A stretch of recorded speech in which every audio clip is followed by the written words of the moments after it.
Hello everyone, my self Ashish Kumar और आप लोगों का फिर से स्वागत है मेरे एक नए लेक्चर में। और आज के इस लेक्चर में हम लोग सॉल्यूशन चैप्टर में प्रीवियस 10 ईयर में जो भी नीट में क्वेश्चन पूछे गए हैं उनको डिस्कस करेंगे। वीडियो शुरू करने से पहले एक हम्बल रिक्वेस्ट है, अगर आप लोग मेरे चैनल में नए आते हो तो प्लीज चैनल को सब्सक्राइब कर लेना। इससे आप लोग का कुछ तो होगा नहीं, मगर मेरे को एक माइलस्टोन अचीव करने में हेल्प होगा। तो चलिए हम लोग देर ना करते हुए अब वीडियो को शुरू करते हैं। तो सबसे पहला जो क्वेश्चन है वो क्या है, देखो ये क्वेश्चन 2021 में आया है। इनफैक्ट इस टाइप का क्वेश्चन बहुत बार आप लोग का रिपीट हुआ है। लास्ट अगर 2-3 साल में देखा जाए तो ये 3-4 बार क्वेश्चन पूछा हुआ है अलग अलग एंट्रेंस एग्जाम में। तो क्वेश्चन क्या है आराम से समझते हैं। पहले क्वेश्चन को पढ़ते हैं। क्वेश्चन बोल रहा है, चलो देखो, the following solutions were prepared by dissolving 10 gram of glucose in 250 ml of water. और इसका प्रेशर दिया हुआ है P1। P1 यहां पे ऑस्मोटिक प्रेशर के बारे में बोल रहा है। नेक्स्ट बोला है 10 gram of urea in 250 ml of water. इस केस में इसका ऑस्मोटिक प्रेशर P2 लेने बोल रहा है।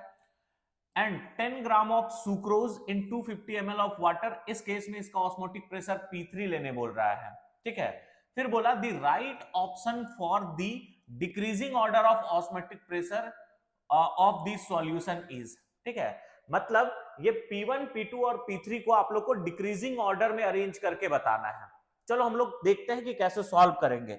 बेसिकली क्वेश्चन पढ़ते के साथ हम लोग को पता चला कि यहाँ पे 3 सॉल्यूशन है, तो हम लोग 3 डब्बा ड्रॉ कर लेते हैं। पहला वाला जो सॉल्यूशन है इसमें हम लोग 10 ग्राम ग्लूकोज का रखे हैं। 10 ग्राम किसका है? ग्लूकोज का। दूसरा, और साथ ही साथ यहां पे अगर हम वॉल्यूम का बात करें तो वॉल्यूम यहां पे 250 ml है। ठीक, और इसका ऑस्मोटिक प्रेशर का बात करें तो इसका ऑस्मोटिक प्रेशर दिया हुआ है P1। नेक्स्ट अगर हम लोग इसके लिए बात करें तो इसमें क्या दिया हुआ है? इसमें दिया हुआ है 10 ग्राम ऑफ यूरिया। ठीक, अगर हम लोग नेक्स्ट बात करें 10 ग्राम ऑफ यूरिया, इसका वॉल्यूम का बात करें तो इसका वॉल्यूम भी 250 ml दिया हुआ है। और साथ ही साथ ऑस्मोटिक प्रेशर का बात किया जाए तो ऑस्मोटिक प्रेशर दिया हुआ है P2। लास्ट वाले सॉल्यूशन के लिए क्या बोला? यहां पे हम लोग डिसॉल्व किए हैं 10 ग्राम ऑफ सुक्रोज। यहां पे अगर नेक्स्ट बात किया जाए तो इसका भी वॉल्यूम जो है वो 250 ml ही है। और नेक्स्ट अगर इसका ऑस्मोटिक प्रेशर का बात किया जाए तो इसका ऑस्मोटिक प्रेशर होता है P3। अब हम लोग को पता होना चाहिए कि ऑस्मोटिक प्रेशर कैलकुलेट करने का फॉर्मूला क्या होता है। अगर हम ऑस्मोटिक प्रेशर कैलकुलेट करने का फॉर्मूला का बात करें तो ऑस्मोटिक प्रेशर कैलकुलेट करने का फॉर्मूला है, ऑस्मोटिक प्रेशर को पाई से रिप्रेजेंट करते हैं और कैलकुलेट करने का फॉर्मूला होता है ICRT। अब I यहां पर रिप्रेजेंट कर रहा है वांट ऑफ फैक्टर, C यानी कंसंट्रेशन, और कंसंट्रेशन का मतलब है molarity, R universal gas constant और T यहां पे टेम्परेचर। अगर हम ध्यान से देखें तो चाहे ग्लूकोज का बात करो, यूरिया का बात करो या फिर सुक्रोज का बात करो, तीनों नॉन इलेक्ट्रोलाइट है। मतलब ये सॉल्यूशन के अंदर में एसोसिएट डिसोसिएट नहीं करेगा। तो I का जो वैल्यू होगा वो 1 होगा। I का वैल्यू का अगर हम बात करें तो I का वैल्यू कितना होगा? 1। तो हर एक सॉल्यूशन के लिए I 1 होगा। ठीक है, C यानी मोलैरिटी, मोलैरिटी हर एक सॉल्यूशन के लिए अलग अलग होगा क्योंकि सबका वेट तो सेम है मगर मोलर मास अलग अलग होगा। R यूनिवर्सल गैस कांस्टेंट, हर एक केस में R का वैल्यू कांस्टेंट ही होगा। और कंडीशन सेम है यानी टेम्परेचर का भी अगर बात करोगे तो टेम्परेचर भी सेम होगा। मतलब हम बोल सकते हैं कि ये तीनों सॉल्यूशन का जो ऑस्मोटिक प्रेशर होगा वो डायरेक्टली प्रोपोर्शनल टू कंसंट्रेशन होगा। मतलब जिसका कंसंट्रेशन ज्यादा होगा उसका ऑस्मोटिक प्रेशर भी ज्यादा होगा। तो हम लोग देख लेते हैं कि किसका कंसंट्रेशन ज्यादा है। बाबू कंसंट्रेशन का मतलब हम ऑलरेडी बता चुके हैं, कंसंट्रेशन का मतलब होता है मोलैरिटी। यहां पे जो C है ये कंसंट्रेशन को रिप्रेजेंट कर रहा है और ये कंसंट्रेशन का मतलब हम क्या बता रहे हैं? मोलैरिटी। अब मोलैरिटी कैलकुलेट करने का फॉर्मूला आप लोग को पता है, ऊपर में हम लोग रखते हैं मोल ऑफ सॉल्यूट और नीचे में हम लोग रखते हैं वॉल्यूम ऑफ सॉल्यूशन। अब फिर से देखो, यहां पे अगर हम बात करें तो वॉल्यूम ऑफ सॉल्यूशन सबके लिए सेम है, 250 ml 250 ml 250 ml। ठीक, हम लोग मान लेते हैं कि इस सॉल्यूशन का मोलैरिटी को M1 मान लेते हैं, इसका मोलैरिटी को M2 मान लेते हैं और इसका मोलैरिटी को M3 मान लेते हैं। ठीक, तो यहां पे मोलैरिटी जो है वो वॉल्यूम पे डिपेंड नहीं करने वाला है। मोलैरिटी किस पे डिपेंड करेगा? मोल पे, क्योंकि सबका वॉल्यूम तो सेम है। जिसका मोल ज्यादा, मोलैरिटी और मोल के बीच में रिलेशन क्या है, डायरेक्टली प्रोपोर्शनल, तो मोलैरिटी जो होगा वो directly proportional to mole of solute होगा। जिसका मोल ज्यादा, ठीक है, उसका मोलैरिटी भी ज्यादा होगा, और जिसका मोलैरिटी ज्यादा उसी का ऑस्मोटिक प्रेशर ज्यादा होगा। अब मोल कैलकुलेट करने का फॉर्मूला होता है गिवन मास, जिसको हम लोग कैपिटल लेटर W से रिप्रेजेंट करते हैं, डिवाइडेड बाय मोलर मास, ठीक है। अब अगर हम ध्यान से देखें तो अगर तुमको यहां पे ग्लूकोज का मोल कैलकुलेट करना है तो ग्लूकोज का गिवन वेट है 10, मोलर मास है 180। इसके लिए अगर तुमको मोल कैलकुलेट करना है तो इसके लिए मोल कैसे कैलकुलेट करोगे, गिवन वेट है 10, मोलर मास इसके लिए कितना होगा, तो यूरिया का मोलर मास होता है 60। इसके लिए मोल अगर कैलकुलेट करना है तो गिवन वेट 10 और मोलर मास जो होता है सुक्रोज का वो होता है 342। अगर हम ध्यान से देखें तो सबका गिवन वेट सेम है, मोलर मास अलग अलग है। मोल और मोलर मास के बीच का रिलेशन क्या है, इनवर्सली प्रोपोर्शनल, मतलब जिसका मोलर मास ज्यादा होगा उसका मोलैरिटी भी कम होगा। तो सबसे ज्यादा मोलर मास किसका दिख रहा है, सुक्रोज का, मतलब सबसे कम मोलैरिटी होगा M3, ठीक। फिर किसका मोलर मास ज्यादा दिखाई दे रहा है, ग्लूकोज का, मतलब सेकंड नंबर पे आएगा M1, और सबसे ज्यादा मोलैरिटी होगा किसका, तो यूरिया वाला का, जो कि है M2। तो ये मोलैरिटी का ऑर्डर हो गया। और हम आप लोग को ऑलरेडी यहां पे बता चुके हैं कि जो तुम्हारा ऑस्मोटिक प्रेशर होगा वो मोलैरिटी के ही डायरेक्टली प्रोपोर्शनल होगा, मतलब जिसका मोलैरिटी ज्यादा उसी का ऑस्मोटिक प्रेशर ज्यादा होगा। तो M2 के केस में ऑस्मोटिक प्रेशर क्या था, P2, इस केस में क्या होगा P1, और इस केस में क्या होगा P3। तो यहां पे ऑर्डर ऑफ ऑस्मोटिक प्रेशर क्या निकल के आ रहा है, P2 greater than P1 greater than क्या हो जाएगा P3, ठीक है। तो ऑर्डर देख लो, P2 ग्रेटर देन, ठीक है, P2 सबसे ज्यादा होगा, तो P2 सबसे ज्यादा किस केस में दिख रहा है, ये वाले केस में। फिर होगा तुम्हारा P1, फिर होगा कौन तुम्हारा P3, तो इसका आंसर कौन सा हो जाएगा, D हो जाएगा। तो इस तरह से हम लोग कैलकुलेट करेंगे। देखो ऐसे क्वेश्चन को पूरा सॉल्व करने का जरूरत नहीं है, तुम सबका ऑस्मोटिक प्रेशर कैलकुलेट करके देखोगे तो टाइम भी ज्यादा लग जाएगा। तो यहाँ पे हम लोग क्या देखें, सब में वॉल्यूम सेम था, आर सेम था, तो हम लोग देख लिए कि रिलेशन किससे ज्यादा मिल रहा है, ठीक है। हम लोग रिलेशन देखे, उसी हेल्प से हम लोग यहाँ पे आराम से ऑस्मोटिक प्रेशर का ऑर्डर निकाल लिए। तो ये पहला क्वेश्चन था। ये क्वेश्चन बहुत बार पूछा गया है, 3-4 साल में हमको लगता है अलग अलग एंट्रेंस एग्जाम में पूछा गया है।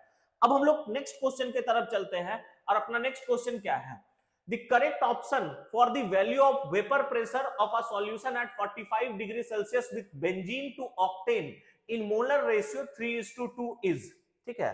तो यहां पे सबसे पहला जो दिया हुआ है वो क्या दिया हुआ है, देखो आराम से, दो यहां पे सब्सटेंस है, एक बेंजीन है और दूसरा है ऑक्टेन। इनका मोलर रेशियो का अगर बात करोगे तो मोलर रेशियो 3:2 है। तो यहां पे दो सब्सटेंस है, एक है बेंजीन, ठीक है ना, हम लोग लेट सपोज मान लेते हैं बेंजीन को A, ठीक है, और दूसरा दिया हुआ है ऑक्टेन। ऑक्टेन को लेट सपोज हम लोग मान लेते हैं B। दोनों का मोलर रेशियो हम लोग को पता है, मतलब Na/Nb का वैल्यू हमको पता है, वो 3:2 मतलब 3/2 दिया हुआ है। तो ये क्वेश्चन में दे रखा है। आगे देखो, at 45 degree Celsius vapour pressure of benzene is 280 mm of HA। तो ये सिर्फ जो वेपर प्रेशर दिया हुआ है वो किसका दिया हुआ है, बेंजीन का दिया हुआ है। और प्योर सब्सटेंस का वेपर प्रेशर को P0 से रिप्रेजेंट करते हैं, और बेंजीन को किससे रिप्रेजेंट कर रहे हैं, A से, मतलब P0 A का वैल्यू दिया हुआ है हमको कितना, 480 mm ऑफ Hg, है ना। चलो आगे पढ़ो तो क्वेश्चन को, और क्या बोला है, and that of octane is 420 mm of Hg। ये भी तुम्हारा ऑक्टेन मतलब प्योर फॉर्म में है, तो इसका वेपर प्रेशर को भी P0 से रिप्रेजेंट करेंगे, और ऑक्टेन को B बोल रहे हैं, तो P0 B का वैल्यू हमको दिया हुआ है 420 mm ऑफ Hg, ठीक। और क्वेश्चन में हमसे क्या पूछा था, तो क्वेश्चन में हम लोग से पूछा है दोनों को मिक्स करने के बाद जो सॉल्यूशन का वेपर प्रेशर होगा वो क्या होगा। तो अगर हम बात करें तो यहां पे बेंजीन और ऑक्टेन दोनों वोलाटाइल सब्सटेंस है।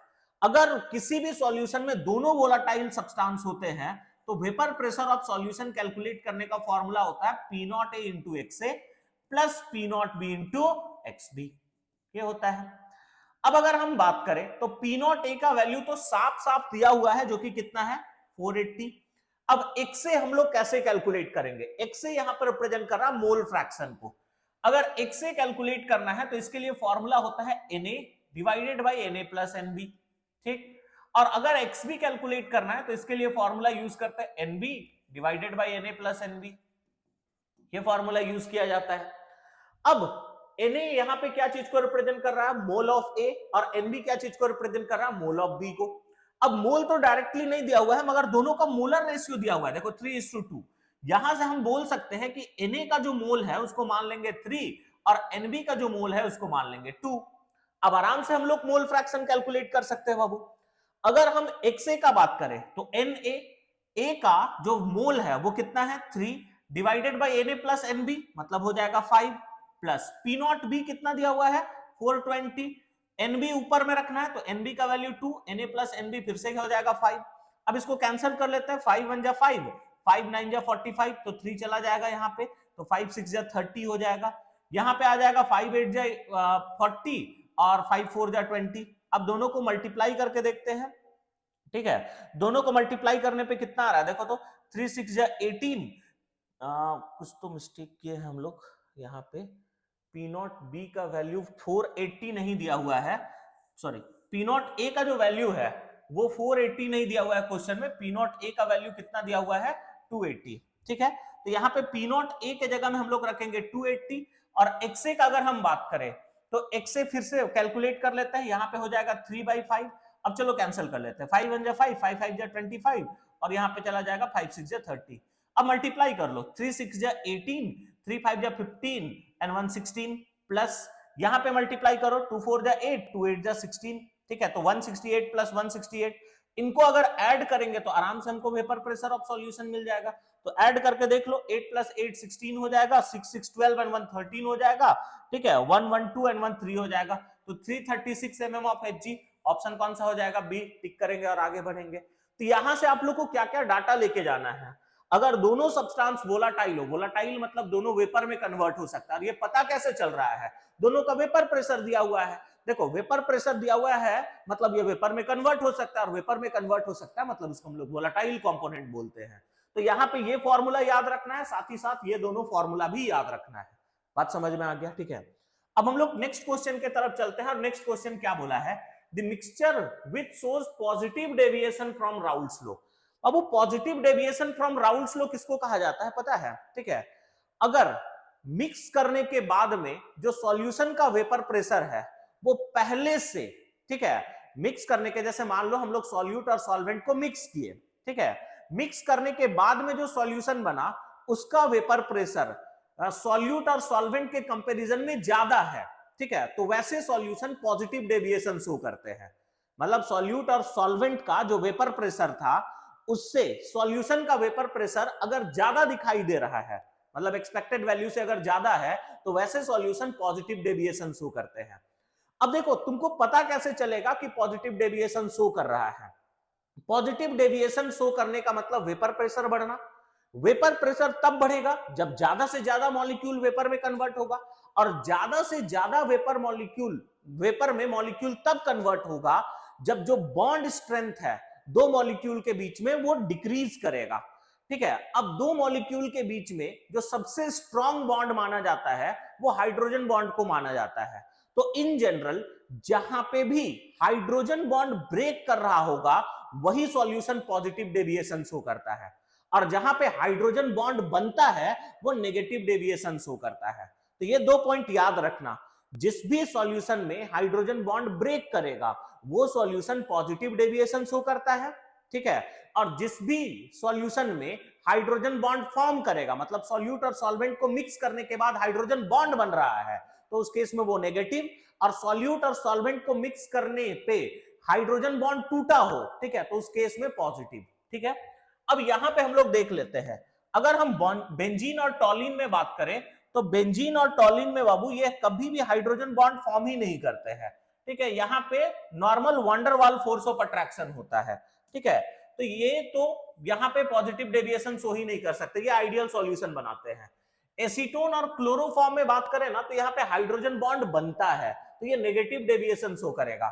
सेम क्लोरोइथेन और ब्रोमोइथेन में बात करें तो यहाँ पे भी हाइड्रोजन बॉन्ड वाला कोई सीन नहीं है, ठीक है। नेक्स्ट इथेनॉल में हाइड्रोजन बॉन्ड प्रेजेंट होता है, और एसीटोन में अगर हम बात करें तो डाइपोल डाइपोल इंटरैक्शन होता है। ठीक है। तो इथेनॉल और एसीटोन को जब मिक्स करेंगे तो पहले बॉन्ड इथेनॉल इथेनॉल के बीच में था, एसीटोन एसीटोन के बीच में था। सॉल्यूशन बनने के बाद इथेनॉल और एसीटोन के बीच में बॉन्ड बनेगा। तो इथेनॉल और एसीटोन के बीच में बॉन्ड कब बनेगा? जब इथेनॉल का बॉन्ड ब्रेक करेगा। और इथेनॉल के पास कौन सा बॉन्ड था? Hydrogen bond. अभी हम बताएं जहां पे हाइड्रोजन बॉन्ड ब्रेक करता है वही पॉजिटिव डेविएशन शो करेगा। मतलब इसका ऑप्शन कौन सा हो जाएगा? डी। बात क्लियर है? ठीक है। अब देखो इसमें तुम्हारा वंडरवाल फोर्स ऑफ अट्रैक्शन होता है, तो यहां पे ये आइडियल बना लेगा। एसीटोन और क्लोरोफॉर्म, इसमें हाइड्रोजन बॉन्ड बनता है तो ये नेगेटिव डेविएशन शो करेगा। फिर से यहां पे अगर बात करोगे तो वही डाइपोल डाइपोल इंटरैक्शन हो सकता है या वंडरवाल हो सकता है। तो यहां पे भी हाइड्रोजन बॉन्ड वाला कोई केस नहीं है। तो ये भी जनरली अगर हम बात करें तो ये आइडियल बना लेगा। ठीक है। नेक्स्ट अगर इथेनॉल और एसीटोन का बात करें तो एसीटोन में तो हाइड्रोजन बॉन्ड नहीं होता है, मगर इथेनॉल में हाइड्रोजन बॉन्ड प्रेजेंट होता है। ठीक है। तो मिक्स करने से पहले जो बॉन्ड होगा वो दो इथेनॉल मॉलिक्यूल के बीच में होगा, दो एसीटोन के बीच में होगा। जैसे मिक्स करोगे पुराना बॉन्ड टूट जाएगा और नया बॉन्ड बनेगा, और वो नया बॉन्ड इथेनॉल और एसीटोन के बीच में बनेगा। तो नया बॉन्ड तभी बन सकता है जब पुराना बॉन्ड टूटेगा। अब पुराना बॉन्ड हाइड्रोजन बॉन्ड यहां पे था, इसी वजह से हम बोले कि इथेनॉल और एसीटोन के बीच में यहां पे जब भी मिक्स करेंगे तो ये सॉल्यूशन पॉजिटिव डेविएशन शो करेगा। तो ये पॉइंट आप लोग खुद से नोट जब करोगे तो शॉर्ट नोट बनाने में लिख लेना कि जहां पे हाइड्रोजन बॉन्ड ब्रेक करता है वो पॉजिटिव डेविएशन शो करेगा, और जहां पे हाइड्रोजन बॉन्ड फॉर्म करेगा वो नेगेटिव डेविएशन शो करेगा। अब हम लोग नेक्स्ट क्वेश्चन की तरफ चलते हैं। नेक्स्ट क्वेश्चन क्या बोला है देखो, the freezing point depression constant. मतलब यहां पे फ्रीजिंग पॉइंट डिप्रेशन कांस्टेंट यानी केएफ का वैल्यू हमको दिया हुआ है, और वो केएफ कितना दे रखा है? तो 5.12 दिया हुआ है। आगे देखो, the freezing point depression for the solution. ठीक है। फ्रीजिंग पॉइंट डिप्रेशन यानी डेल्टा टीएफ हमसे यहां पे कैलकुलेट करने बोला है। ठीक। फॉर सॉल्यूशन ऑफ मोलालिटी, और मोलालिटी दिया हुआ है वो भी कितना दे रखा है? 0.078 दिया हुआ है। ठीक है। Containing non electrolyte, non electrolyte देके ये इंडिकेट किया कि भैया इस सॉल्यूशन का आई का वैल्यू 1 होने वाला है, क्योंकि वांट ऑफ फैक्टर किसी भी नॉन इलेक्ट्रोलाइट सब्सटेंस के लिए 1 होता है। सॉल्यूट इन बेंजीन इज, ठीक है। मतलब बेसिकली हमसे ये सारा डाटा देके डेल्टा टीएफ यानी depression in freezing point calculate करने बोला है। हम लोग को ये सीधा पता है डेल्टा टीएफ कैलकुलेट करने का फॉर्मूला होता है आई के एफ इंटू एम। आई का वैल्यू का अगर बात करोगे तो 1 है, केएफ का वैल्यू तुमको दिया हुआ है तो कितना दिया हुआ है? 5.12 दिया हुआ है। और मोलालिटी का बात किया जाए तो मोलालिटी दिया हुआ है 0.078। अब इसको जल्दी से मल्टीप्लाई कर लेते हैं, तो इसको मल्टीप्लाई करते हैं। 512 अभी डेसिमल को भूल जाओ, इंटू 78, तो 8 2 जा 16, 8 1 जा 8, 1 9, 8 5 जा 40। ठीक। 7 2 जा 14, 7 1 जा 7 and 1 8, 7 5 जा 35। ठीक है। ऐड कर लेते हैं 6 9 और 4 13। ठीक है। 9 9 और यहाँ पे 3। अब टोटल कितना डेसिमल देना होगा? देखो यहाँ पे 2 प्लेस और यहाँ पे 3 प्लेस, तो 5 प्लेस डेसिमल काउंट करो पीछे से, 1 2 3 4 5, तो यहाँ पे ये आ जाएगा। इसको बोला है 2 प्लेस तक राउंड ऑफ करने, तो देखो यहां तक हम लोग को राउंड ऑफ करना है, तो इसके पीछे वाला नंबर क्या है? 9, तो ये आगे आ जाएगा, मतलब ये 10 में कन्वर्ट हो जाएगा, और ये आ जाएगा 4। मतलब राउंड ऑफ करेंगे 2 प्लेस तक तो कितना आ जाएगा? 0.40, और यूनिट हम लोग क्या लिख लेंगे? केल्विन। तो इसका ऑप्शन कौन सा हो जाएगा? बी हो जाएगा। बात समझ आ गया? ठीक है। तो यहां से भी आप लोग को ये याद रखना है कि डिप्रेशन इन फ्रीजिंग पॉइंट किसको बोलते हैं? Delta TF. नॉन इलेक्ट्रोलाइट के लिए आई का वैल्यू कितना लेना पड़ता है? 1। केएफ तुमको क्वेश्चन में दिया हुआ रहेगा। ठीक है। और डेल्टा टीएफ कैलकुलेट करने का फॉर्मूला क्या होता है? आई के एफ इंटू एम। हालांकि एक और फॉर्मूला होता है डेल्टा टीएफ कैलकुलेट करने का, और वो फॉर्मूला क्या है? Delta T F is equal to T not F minus T F. ये फॉर्मूला से भी आप लोग कैलकुलेट कर सकते हो डेल्टा टीएफ। बात समझ आ गया? ठीक है। अब हम लोग आगे बढ़ते हैं नेक्स्ट क्वेश्चन की तरफ। नेक्स्ट क्वेश्चन क्या है? if 8 gram of a non-electrolyte solute is dissolved in 114 gram of normal octane to reduce its vapor pressure to 80%, ठीक है। the molar mass of the solute is, मतलब यहां पे हम लोग को solute का मोलर मास पूछा है। बोला है कि अगर हम लोग ऑक्टेन में एक नॉन इलेक्ट्रोलाइट सॉल्यूट को डिसॉल्व कर दे तो उसका वेपर प्रेशर 80% से डिक्रीज कर जाता है। तो 80% तक डिक्रीज कर जाता है, ये बोला है। इसका मतलब शुरुआत में जो वेपर प्रेशर होगा, जब भी परसेंटेज वाला क्वेश्चन हो ना, तो इनिशियल वेपर प्रेशर को 100 मान के चलना। मतलब नॉन इलेक्ट्रोलाइट वाला जो सॉल्यूट है उसको डिसॉल्व करने से पहले ऑक्टेन का जो वेपर प्रेशर होगा, अब सॉल्यूट नहीं डाले हैं तो सब्सटेंस प्योर होगा, और प्योर सब्सटेंस का वेपर प्रेशर को रिप्रेजेंट करता है पी नॉट से, और ऑक्टेन को मान लेते हैं मान लो ए, और जो तुम्हारा सॉल्यूट है उसको मान लेते हैं बी। ठीक है, तो ऑक्टेन का जो तुम्हारा वेपर प्रेशर है, ठीक है, ऑक्टेन का वेपर प्रेशर को हम लोग मान लेते हैं 100 mm ऑफ Hg, मतलब पी नॉट ए का वैल्यू को हम लोग मान लेते हैं 100 mm ऑफ Hg। सॉल्यूट डालने के बाद में, ठीक है, जो तुम्हारा सॉल्यूशन का वेपर प्रेशर होगा उसको पीए से रिप्रेजेंट करेंगे, और वो बोला है कि इसको 80% तक रिड्यूस कर देता है, मतलब पहले था 100, 80% तक रिड्यूस हो गया, मतलब पीए का वैल्यू आ जाएगा 80 mm ऑफ Hg। ठीक, आगे और क्या क्या दिया हुआ है, वेट ऑफ सॉल्यूट दिया हुआ है, तो वेट ऑफ सॉल्यूट दिया हुआ है 8 ग्राम, और वेट ऑफ सॉल्वेंट भी दिया हुआ है। ठीक है, वेट ऑफ सॉल्वेंट दिया हुआ है 114 ग्राम, मतलब ऑक्टेन का वेट 114 ग्राम। साथ ही साथ हमको मोलर मास ऑफ सॉल्वेंट भी दिया हुआ है, जो कि कितना है बाबू, 114 ग्राम। अब आगे देखो, 114 ग्राम में हम लोग 8 ग्राम सॉल्यूट का डाल रहे हैं, मतलब ये सॉल्यूशन जो होगा वो एक्सट्रीमली डाइल्यूट होगा। तो कभी भी किसी भी डाइल्यूटेड सॉल्यूशन में वेपर प्रेशर देके वेट या फिर मोलर मास पूछे तो इसके लिए एक फॉर्मूला यूज किया जाता है, और वो फॉर्मूला ये है, P not A minus P A divided by P not A is equal to N B by N A. ठीक है, ये फॉर्मूला हम लोग यूज करते हैं। ठीक है, ये फॉर्मूला हम लोग कब यूज करेंगे, जब सॉल्यूशन डाइल्यूट हो और आप लोगों से सॉल्यूट का क्या कैलकुलेट करने बोला हो, वेट कैलकुलेट करने बोला हो या मोलर मास कैलकुलेट करने बोला हो। अब अगर हम पी नॉट ए का बात करें तो पी नॉट ए दिया हुआ है 100, पीए का वैल्यू 80, पी नॉट ए फिर से कितना होगा 100। एनबी कैसे कैलकुलेट करेंगे, तो मोल कैलकुलेट करने के लिए given weight by molar mass. ठीक, एनए कैसे कैलकुलेट करेंगे, वही given weight by molar mass, तो इसको सॉल्व करोगे तो मोलर मास ऊपर चला जाएगा और गिवन वेट कहां रहेगा, नीचे ही। अब सबका वैल्यू को रख के जल्दी से सॉल्व करते हैं, तो यहां पे आ जाएगा 20/100। ठीक, वेट ऑफ सॉल्यूट हमको क्वेश्चन में दिया हुआ है जो कि है 8, नीचे में मोलर मास।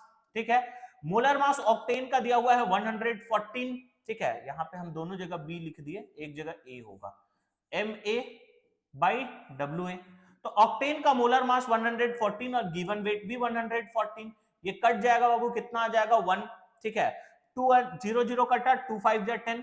अब हमको एमबी कैलकुलेट करना है तो क्रॉस मल्टीप्लाई कर लेते हैं, तो एमबी कैलकुलेट करने के लिए 8 × 5 दैट इज कितना हो जाएगा 40। तो यहां पे अगर हम बात करें तो इस केस में जो सॉल्यूट का मोलर मास होगा वो कितना होगा 40, तो ऑप्शन यहां पे कौन सा हो जाएगा, डी। ठीक है, तो ये एक इंपॉर्टेंट फॉर्मूला है, कभी कभी इससे क्वेश्चन पूछा जाता है, याद रखना। ठीक है, कि अगर एक्सट्रीमली डाइल्यूटेड सॉल्यूशन हो, ठीक है, और आप लोगों से अगर वेट ऑफ सॉल्यूट या मोलर मास कैलकुलेट करने बोला है, दोनों में ये फॉर्मूला यूज होगा। बस इतना याद रखना कि सॉल्यूट जो होना चाहिए, सॉल्यूशन जो होना चाहिए वो डाइल्यूटेड होना चाहिए, मतलब सॉल्यूट का अमाउंट काफी कम होना चाहिए। नेक्स्ट ये भी याद रखना कि अगर परसेंटेज वाला क्वेश्चन पूछा हुआ है ना, और प्योर सब्सटेंस का वेपर प्रेशर नहीं दिया है, तो प्योर का वेपर प्रेशर को हमेशा 100 लेके चलना। बात क्लियर है? जैसे मान लो क्वेश्चन अगर बोलता कि 70% तक रिड्यूस होता, तो भी पी नॉट ए का वैल्यू को 100 मान लेते, और जो पीए है उसका वैल्यू 70 हो जाता। बात समझ में आ गया? ठीक है, आगे अब हम लोग नेक्स्ट क्वेश्चन देखते हैं, और नेक्स्ट क्वेश्चन क्या है ये देखो, आइसोटोनिक सॉल्यूशन हैव सेम। यहां पे बोला है आइसोटोनिक सॉल्यूशन में सेम क्या चीज होता है, freezing point, osmotic pressure, boiling temperature या वेपर प्रेशर। बाबू ये बात याद रखना कि आइसोटोनिक सॉल्यूशन में जो ऑस्मोटिक प्रेशर होता है वो सेम होता है, और आइसोटोनिक सॉल्यूशन का डेफिनेशन ही है कि solution having same osmotic pressure is known as isotonic solution. आगे अगर हम लोग नेक्स्ट क्वेश्चन का बात करें तो नेक्स्ट क्वेश्चन क्या है, for an ideal solution the correct option is. ठीक है, तो देखो आइडियल सॉल्यूशन में, किसी भी सॉल्यूशन में हम लोग 4 ट्रीट डिस्कस करते हैं। पहला डेल्टा वी, दूसरा डेल्टा एच, तीसरा डेल्टा एस और चौथा डेल्टा जी। ठीक है, तो चूंकि सॉल्यूशन बनने का जो प्रोसेस है वो स्पॉन्टेनियस है, तो डेल्टा एस और डेल्टा जी का वैल्यू हमेशा फिक्स होता है, डेल्टा एस ग्रेटर देन 0 होता है और डेल्टा जी लेस देन 0 होता है। आइडियल के लिए डेल्टा वी इक्वल टू 0 और डेल्टा एच भी इक्वल टू 0 होता है। अब चेक कर लो, यहां पे डेल्टा एस का मिक्सचर को, डेल्टा एस को 0 बोल रहा है। ठीक है, और क्वेश्चन में हमको बोला है करेक्ट ऑप्शन, तो डेल्टा एस 0 होता नहीं है, मतलब ये इनकरेक्ट है। नेक्स्ट बोला है डेल्टा वी इक्वल टू 0, ठीक है, ये भी तुम्हारा करेक्ट नहीं होगा, क्योंकि डेल्टा वी का जो वैल्यू है वो इक्वल टू क्या होगा, 0। डेल्टा एच ऑफ मिक्सचर जो है वो क्या होना चाहिए, 0, और आइडियल सॉल्यूशन के लिए डेल्टा एच का वैल्यू 0 ही होता है, मतलब इसका आंसर कौन सा हो जाएगा, सी। डेल्टा जी को भी 0 बोला है, जबकि डेल्टा जी जो है वो लेस देन 0 होगा, तो इसका आंसर कौन सा हो जाएगा, सी हो जाएगा। वही अगर नॉन आइडियल के लिए बात करते हैं ना बाबू, तो नॉन आइडियल के लिए delta V not equal to 0 होता है, delta H not equal to 0 होता है, डेल्टा और डेल्टा जी हर एक सॉल्यूशन के लिए फिक्स होता है, डेल्टा एस जो होगा वो ग्रेटर देन 0 होता है, और डेल्टा जी जो होगा वो लेस देन 0 होगा। ये आइडियल के लिए है और ये नॉन आइडियल के लिए है। बात समझ आ गया, ठीक है। आगे अगर हम लोग नेक्स्ट बात करें तो नेक्स्ट क्वेश्चन क्या है, ये देखो, the mixture that forms maximum boiling azeotrope, ठीक है। अब मैक्सिमम बॉइलिंग एजियोट्रॉप क्या होता है, इसके बारे में हम लोग बात को समझते हैं। देखो नॉन आइडियल सॉल्यूशन ना दो तरह का, नॉन आइडियल सॉल्यूशन में दो तरह का तुमको वेपर प्रेशर दिखाई देगा, एक जो होता है वो पॉजिटिवली डेविएट करेगा और एक नेगेटिवली डेविएट करेगा, ठीक। पॉजिटिव डेविएशन का अगर तुम ग्राफ देखोगे तो कुछ इस तरह से होता है। अगर हम लोग नॉन आइडियल के लिए बात करें तो पॉजिटिव डेविएशन में ग्राफ कुछ इस तरह से होगा, ये तुम्हारा पीए के लिए हो गया, ये पीबी के लिए और ये पी सॉल्यूशन के लिए। पॉजिटिव डेविएशन है तो वेपर प्रेशर जो है वो इस तरह से होता है, ठीक है, इस तरह से आप लोग को याद होगा, ये पॉजिटिव डेविएशन के लिए होता है। नेगेटिव डेविएशन के लिए अगर तुम ग्राफ ड्रॉ करना चाहो तो नेगेटिव डेविएशन के लिए ग्राफ जो है वो इस तरह से नीचे नीचे आता है, और ये जो ग्राफ है ये वेपर प्रेशर का है। अब एक बात याद रखना कि वेपर प्रेशर और बॉइलिंग पॉइंट के बीच का रिलेशन क्या है, तो वेपर प्रेशर जो होता है वो inversely proportional to boiling point होगा। बात समझ आ गया, ठीक है। इसका मतलब बॉइलिंग पॉइंट, ठीक है, सॉरी, वेपर प्रेशर जितना ज्यादा होगा बॉइलिंग पॉइंट उतना ही कम होगा, ठीक। वेपर प्रेशर जितना कम होगा बॉइलिंग पॉइंट उतना ही ज्यादा होगा।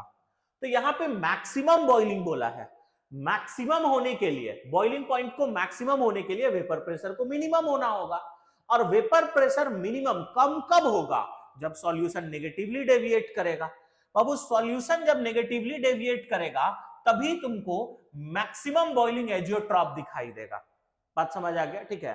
अब नेगेटिव डेविएशन कब होता है, जब सॉल्यूशन हाइड्रोजन बॉन्ड का फॉर्मेशन करता है।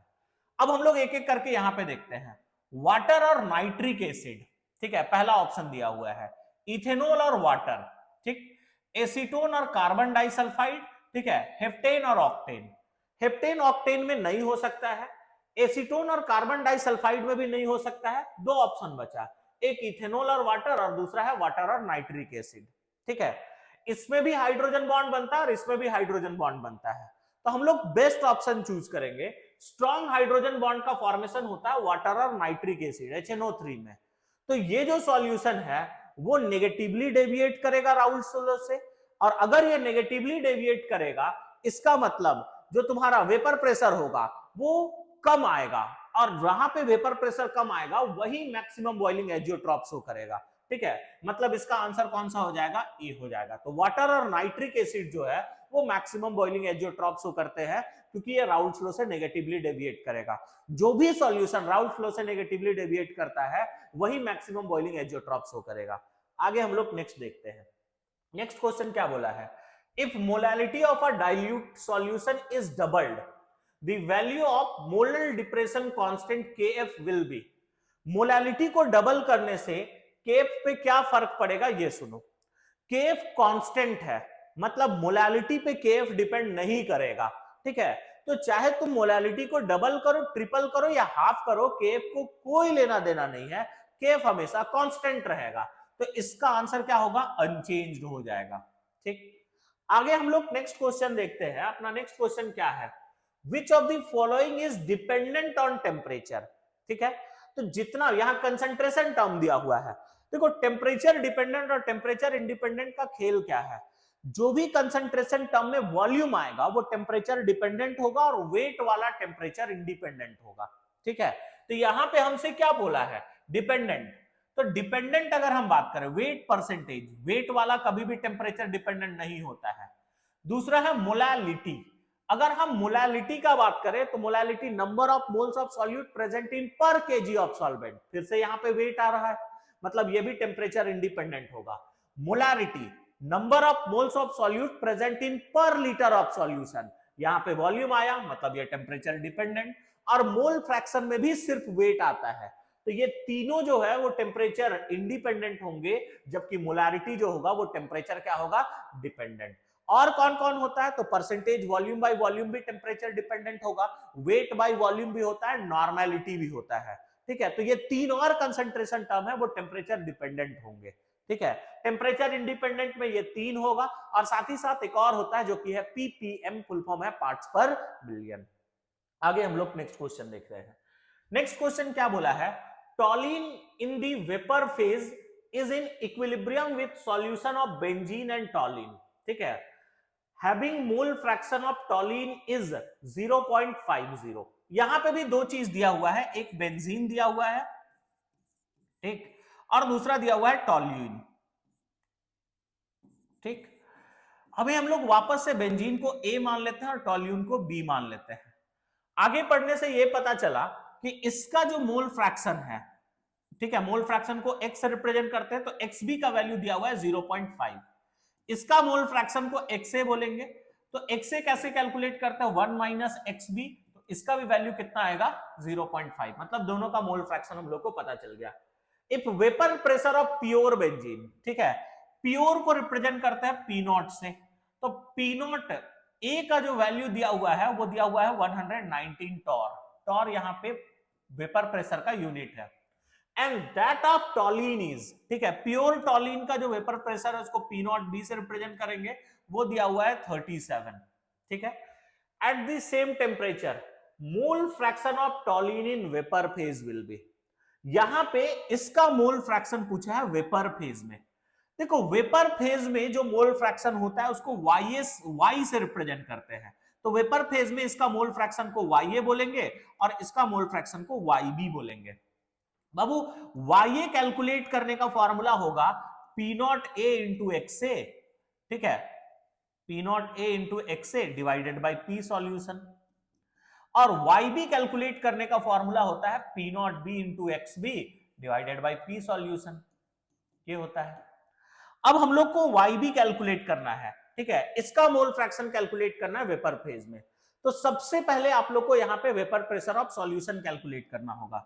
अभी कुछ देर पहले बताए थे जब दोनों कंपोनेंट वोलेटाइल होता है तब वेपर प्रेशर कैलकुलेट करने का फॉर्मूला है P not A into X A plus P not B into X B.